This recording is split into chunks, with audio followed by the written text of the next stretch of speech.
د امر بالمعروف نهي عن المنکر او شکایتونو اورېدلو وزارت سرپرست وزیر شیخ محمد خالد الحنفي تېره ورځ په خپل کاري دفتر کې د افغانستان لپاره د جاپان له سفیر سره ولیدل. شیخ محمد خالد الحنفي لومړی هغه ته ښه راغلاست وویل او ورته زیاته یې کړه چې افغانستان او جاپان له پخوا ښې اړیکې لري، اوس هم د ښو اړیکو هیله لرو. ښاغلي تاکویا وویل زموږ د سفارت بیرته خلاصون د افغانستان سره تعهد ښودل دي او موږ خپلې هلې ځلې دوامداره ساتو. د افغانستان امنیت د ټولې خطې لپاره مهم دی. موږ غواړو اړیکې له سره ورغوو.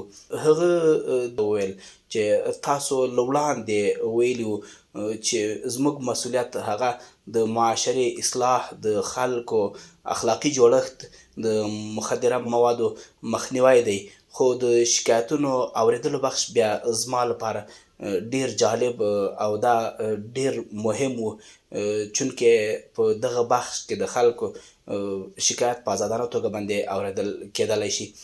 سرپرست وزیر شیخ محمد خالد الحنفي نوموړي ته په وضاحت کې وویل چې ستاسو او زموږ هیوادونه دواړه متاثر شوي دي او تاسو خپل هیواد ته ژمنتیا سره یوه نمونه یاست.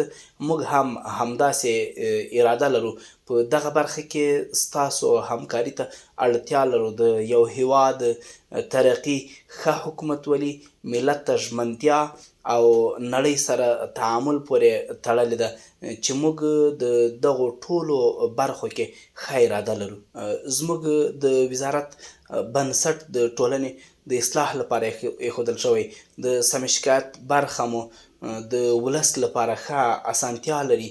د دې لپاره مو آنلاین نمبرونه او نور سهولیات برابر کړي دي. غواړو ټولو خلکو ته یو ډول حقوق ورکړو او هر ډول تبعیض له منځه یوسو. ښاغلي تاکویا وویل په 1980 کې په جاپان کې 2 نظریو شتون درلود چې یوه یې له نړۍ سره تعامل او دوهمه یې بیا په تقابل او په عدم تعامل باندې ولاړه وه. خو د تعامل نظریه بریالی شول او ویې کولی شول چې هیواد مترقي کړي.